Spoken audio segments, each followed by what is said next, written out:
Paper leak विवाद के बीच केंद्र सरकार ने लोक परीक्षा कानून 2024 को लागू कर दिया है। इसका मकसद प्रतियोगी परीक्षाओं में धांधली और अनियमितताओं को रोकना है। एंटी पेपर लीक कानून में दोषियों के लिए अधिकतम 10 साल की जेल की सजा है और 1 करोड़ रुपए तक के जुर्माने का प्रावधान है। अब सवाल यह है कि सरकार के इस मास्टर स्ट्रोक से क्या पेपर लीक रुक पाएगा और नीट को लेकर जारी बवाल क्या थम जाएगा?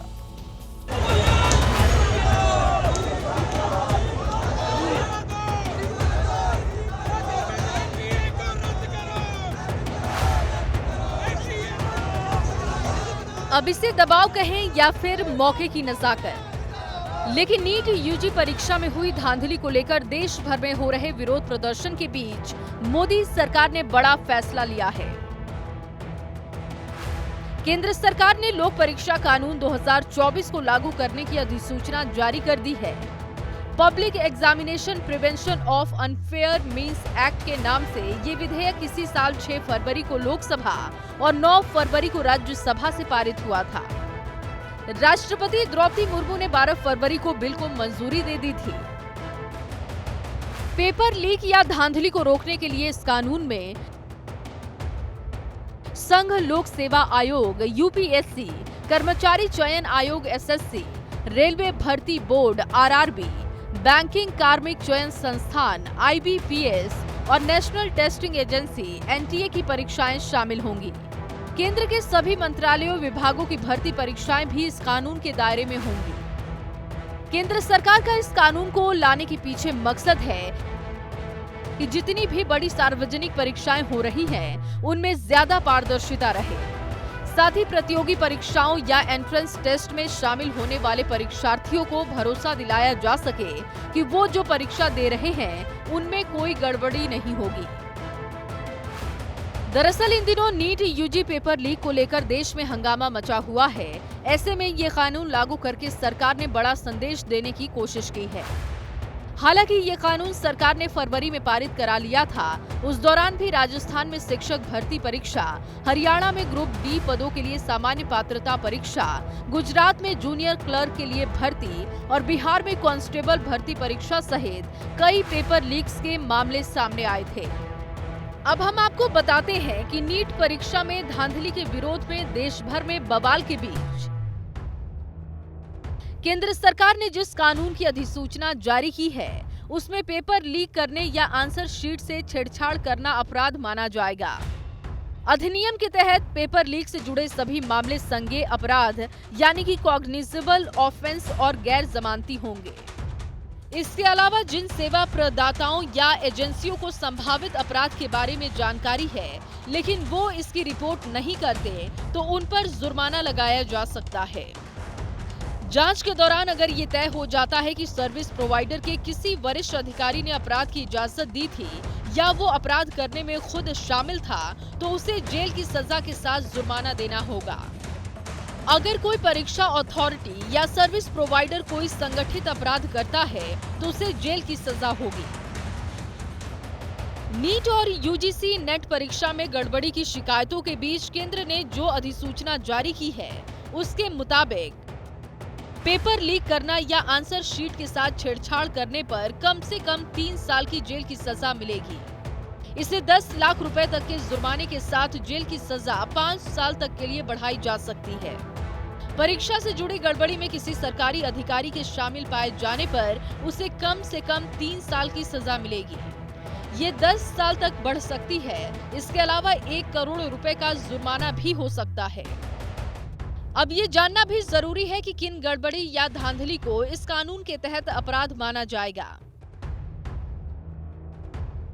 किसी परीक्षा का क्वेश्चन पेपर या आंसर की लीक करना, क्वेश्चन पेपर या आंसर की लीक करने में किसी के साथ शामिल होना, बिना इजाजत क्वेश्चन पेपर या ओएमआर शीट अपने पास रखना, परीक्षा के दौरान किसी से जवाब लिखने के लिए मदद लेना, परीक्षा दे रहे कैंडिडेट को डायरेक्ट या इनडायरेक्ट तरीके से मदद करना, एग्जाम आंसर शीट या ओएमआर शीट के साथ छेड़छाड़ करना, कॉपियों के मूल्यांकन में बिना इजाजत छेड़छाड़ करना, सरकारी एजेंसियों की तरफ से तय परीक्षा के मानकों का उल्लंघन करना, मेरिट के लिए तय डॉक्यूमेंट में किसी तरह की छेड़छाड़ करना, पब्लिक एग्जाम के लिए तय सिक्योरिटी मानकों का उल्लंघन करना, किसी एग्जाम कंप्यूटर सिस्टम या नेटवर्क से छेड़छाड़ करना, कैंडिडेट्स की सिटिंग अरेंजमेंट, एग्जाम डेट या शिफ्ट में छेड़छाड़ करना, किसी एग्जामिनेशन अथॉरिटी को धमकाना या काम करने से रोकना, परीक्षा या एग्जाम अथॉरिटी से जुड़ी नकली वेबसाइट बनाना, नकली एडमिट कार्ड जारी करना या नकली एग्जाम कराना। अब सवाल ये उठता है कि जिस कानून को फरवरी में राष्ट्रपति से मंजूरी मिल गई थी, उसे आज क्यों लागू करने की अधिसूचना जारी की गई। दरअसल नेशनल टेस्टिंग एजेंसी नीट जैसी राष्ट्रीय स्तर की 15 भर्ती परीक्षाएं कराती है। हालांकि नीट में गड़बड़ी को लेकर विवाद के बाद से पिछले 9 दिनों में एजेंसी को यूजीसी नेट सहित 3 बड़ी परीक्षाएं रद्द या स्थगित करनी पड़ी है। नेशनल कॉमन एंट्रेंस टेस्ट परीक्षा 12 जून को हुई थी, जिसे उसी दिन रद्द कर दिया गया था। इसमें 29,000 छात्रों ने ऑनलाइन मोड में परीक्षा दी थी। परीक्षा रद्द करने की वजह बताई गई कि 1.5 घंटे तक छात्र लॉगिन नहीं कर पाए थे, लिहाजा एनटीए ने तकनीकी गड़बड़ी बताकर परीक्षा रद्द कर दी थी। अब तक नई तारीखों का ऐलान नहीं हो सका है। इसके बाद यूजीसी नेट की परीक्षा 18 जून को हुई थी, जिसे अगले दिन यानी कि 19 जून को रद्द कर दिया गया था। शिक्षा मंत्री धर्मेंद्र प्रधान ने परीक्षा रद्द करने की वजह बताई थी कि टेलीग्राम पर पेपर की चर्चा हुई थी, जो पेपर से हूबहू मेल खा रहा था। अधिसूचना जारी करने से कुछ ही देर पहले CSIR यूजीसी नेट को भी रद्द कर दिया गया। ये परीक्षा 25 जून को होनी थी। एनटीए ने अपरिहार्य परिस्थितियां और लॉजिस्टिक दिक्कतें बताकर परीक्षा रद्द करने का फैसला लिया है। सरकार ने प्रतियोगी परीक्षाओं और एंट्रेंस टेस्ट से लगातार हो रही धांधली को रोकने के लिए कानून तो लागू कर दिया है, लेकिन नीट में जिस धांधली के खिलाफ पूरा देश विरोध की आग में जल रहा है, उस पर ये कानून कितना असरदार होगा, ये देखना अहम होगा। क्योंकि नीट के अभ्यर्थी हर हाल में परीक्षा रद्द कर दोबारा कराने की मांग पर अड़े हुए हैं। Bureau report, ABP News. NEET paper leak मामले में झारखंड कनेक्शन भी सामने आ रहा है। सूत्रों के हवाले से नीट का पेपर झारखंड के हजारीबाग के एक सेंटर से लीक हुआ। पटना में बरामद जले हुए प्रश्न पत्र में छपे बुकलेट के आधार पर यह जानकारी सामने आई। वहीं इस मामले में गिरफ्तार सिकंदर यादवेंद्र ने पुलिस के सामने कबूलनामा किया है कि उसने 30 से 32 लाख रुपए में पेपर की डील कर 4 अभ्यर्थियों को 40-40 लाख रुपए में बेचा था।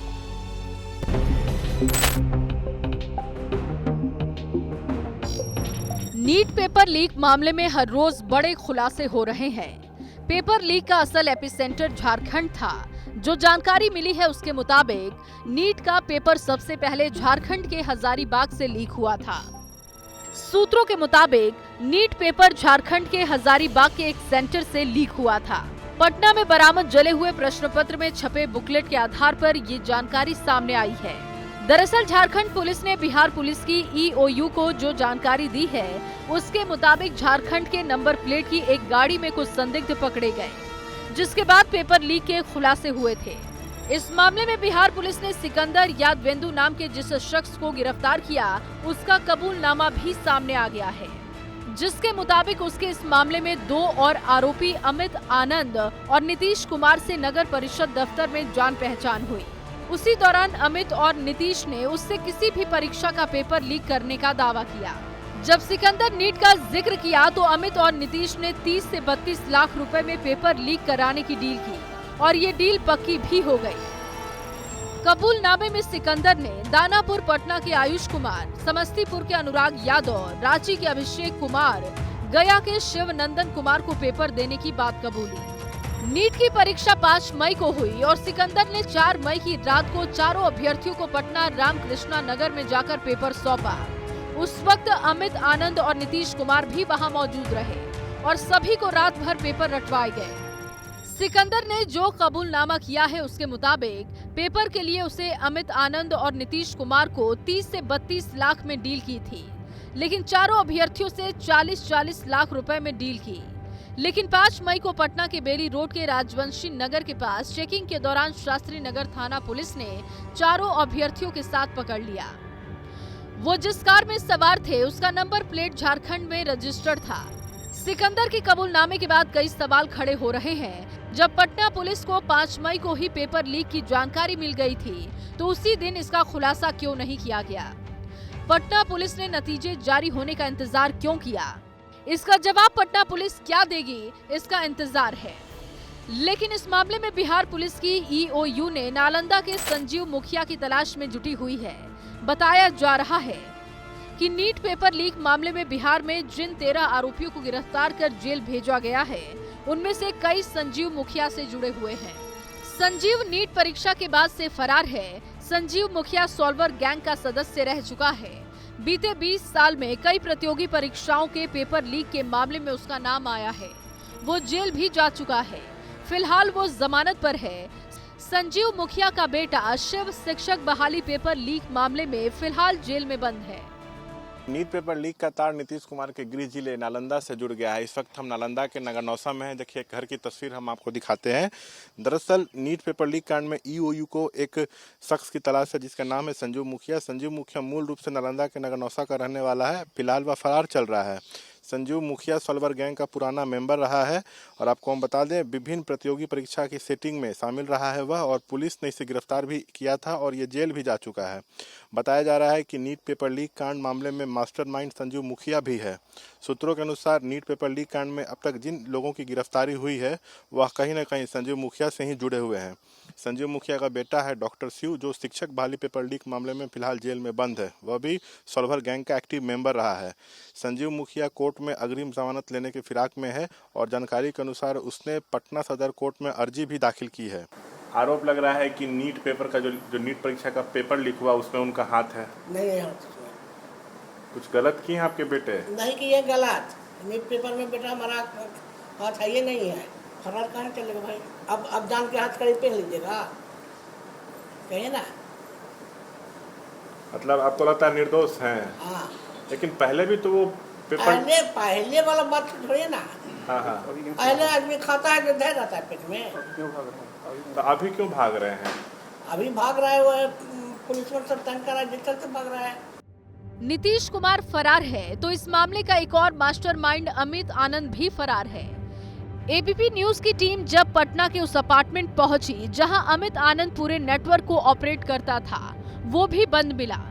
फ्लैट नंबर 202 के बाहर हम हैं और ये 202 जो फ्लैट है, इसी में नीट पेपर लीक मामले का जो मास्टरमाइंड है अमित आनंद, वो रहता था। फिलहाल इस फ्लैट के दरवाजे पर ताला जड़ा हुआ है और कई दिनों के अखबार इस फ्लैट के बाहर पड़े हुए हैं। निश्चित तौर पर जो कार्रवाई ईओयू और पटना पुलिस ने की, जिस तरीके से उसकी गिरफ्तारी हुई और जो कबूलनामा निकलकर सामने आया, उस कबूलनामे में अमित आनंद ने कहा कि वो एजी कॉलोनी स्थित कुलदीप विक्रमादित्य अपार्टमेंट में रहता है, कि इसी फ्लैट में बैठकर जो तमाम रणनीति थी इस पेपर लीक को करने की वो बनाई जा रही थी।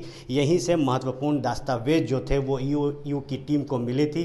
जो पेपर जलाया गया था, क्वेश्चन पेपर मिले थे जो जले हुए थे, वो इसी फ्लैट से बरामद किए हुए गए थे, जिसके बाद कई जो अहम सुराग थे वो यहाँ से बरामद किए गए। अमित आनंद वही आरोपी है जिसके बारे में सिकंदर ने खुद कबूल किया कि उसने पेपर लीक करवाए थे। इस बीच ईओयू ने तेजस्वी की निजी सचिव प्रीतम कुमार को पेश होने के लिए नोटिस भेजा। पेपर लीक कांड के मास्टरमाइंड सिकंदर के लिए गेस्ट हाउस बुक कराने के मामले में प्रीतम कुमार को पेशी के लिए बुलाया गया है। नीट पेपर लीक को लेकर जारी बवाल के बीच सीएसआईआर यूजीसी नेट परीक्षा टालने पर एनटीए फिर से सवालों के घेरे में है। विपक्ष की तरफ से शिक्षा मंत्री धर्मेंद्र प्रधान के इस्तीफे और एनटीए को भंग करने की मांग जोर पकड़ रही है, तो एनटीए चेयरमैन के ट्रैक रिकॉर्ड को लेकर भी विपक्ष निशाना साध रहा है।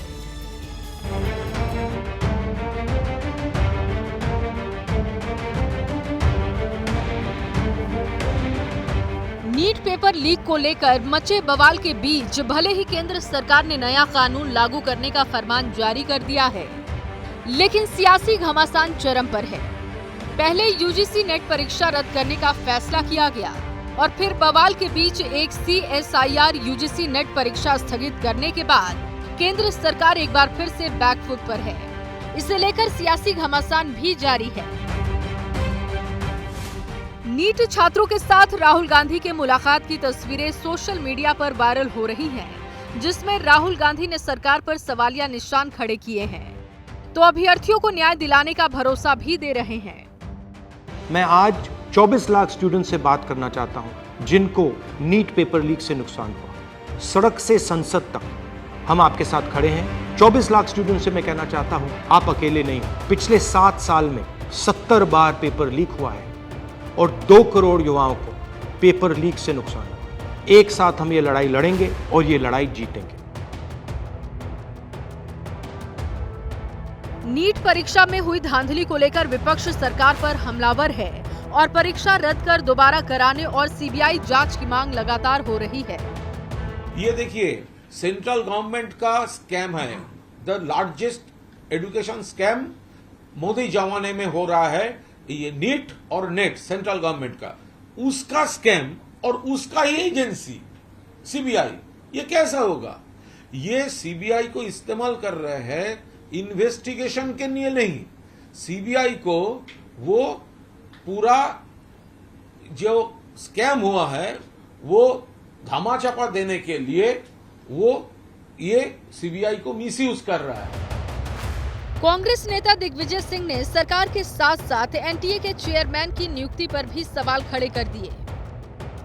ऐसे ही व्यक्तियों को भारतीय जनता पार्टी चुनती है जो कि खुद खाएं और खिलाएं।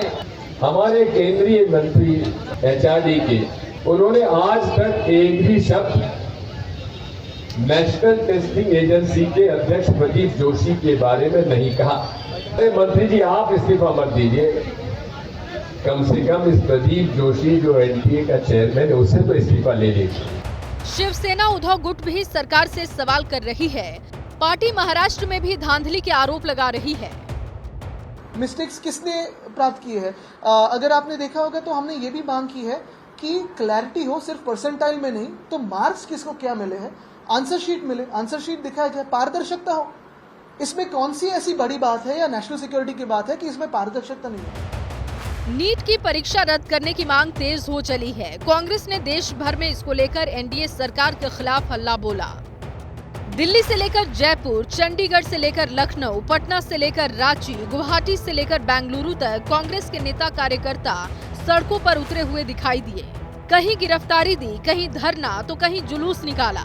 शिक्षा मंत्री धर्मेंद्र प्रधान के इस्तीफे और जेपीसी जांच की मांग तक की गई। पिछले कई वर्षों से हम ये महसूस करते हैं कि लगातार जो भी परीक्षाएं होती हैं उसमें अनियमितता बरती जा रही है। या तो वो पेपर लीक किया जाता है या बार बार उसको रद्द किया जाता है। बात करते हैं अयोध्या की। अयोध्या में महंत राजू दास और डीएम के बीच हुई हॉट टॉक की, जिसके बाद उनका गनर हटा लिया गया है।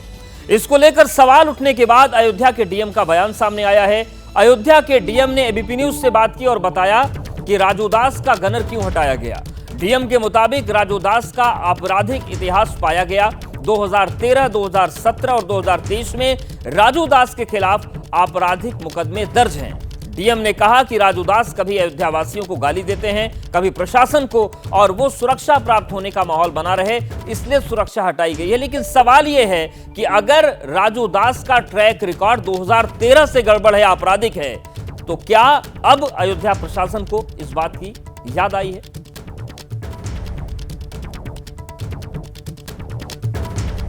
तो राजू दास का आपराधिक इतिहास डीएम ने बताया है। डीएम ने कहा कि आपराधिक इतिहास के चलते राजू दास के जो गनर हैं वो हटाए गए, और इन सब के बीच हमारे सहयोगी अभिषेक उपाध्याय जुड़ गए। अभिषेक, सवाल ये उठ रहा है कि जो मीटिंग के भीतर हुआ था समीक्षा के बीच, वो सारी कहानी आपने बता दी थी, लेकिन जो अयोध्या के डीएम कह रहे हैं कि 2013 से आपराधिक इतिहास वाले राजू दास हैं, तो क्या 11 साल के बाद अयोध्या प्रशासन को याद आई कि एक अपराधी व्यक्ति जिसको हमने गनर दे रखा है अयोध्या जैसे संवेदनशील जिले में?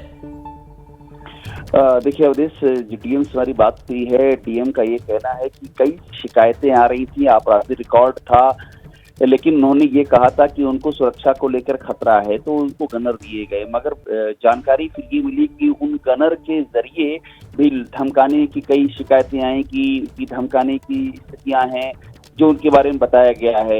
और ये भी बात सामने आई कि अयोध्या वासियों के लिए उन्होंने अपशब्दों का प्रयोग किया है, प्रशासन के लिए अपशब्दों का प्रयोग किया है। तो डीएम ने कहा कि ये सारी शिकायतें सामने आई तो जो रिव्यू कमेटी होती है उसने पाया कि गनर देना इन हालातों में सही नहीं, क्योंकि उसका दुरुपयोग हो रहा है, और उसके बाद गनर हटाए गए। और पूरा कई FIR हैं वो भी सामने आई।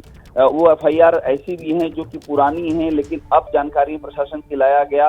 तो इस तरह की बहुत सारी बातें हैं जो प्रशासन ने जिस पर विचार किया है, सुरक्षा कमेटी ने विचार किया है, और उसके बाद गनर को वापस लिया गया है। डीएम ने हमको इस बात की जानकारी दी कि ये आपराधिक इतिहास सामने आया है, और अभी जो दुरुपयोग चल रहा है सुरक्षा का, उसके बारे में भी शिकायत मिली है, उसकी भी जानकारी दी। अवधेश जी, धन्यवाद हमारे साथ जुड़ने के लिए और विस्तार से जानकारी देने के लिए। तो राजू दास का गनर हटाया गया है। अयोध्या के डीएम ने कहा कि आपराधिक चीजें सामने आ रही थी, शिकायतें मिल रही थी, इसलिए गनर वापस लिया गया।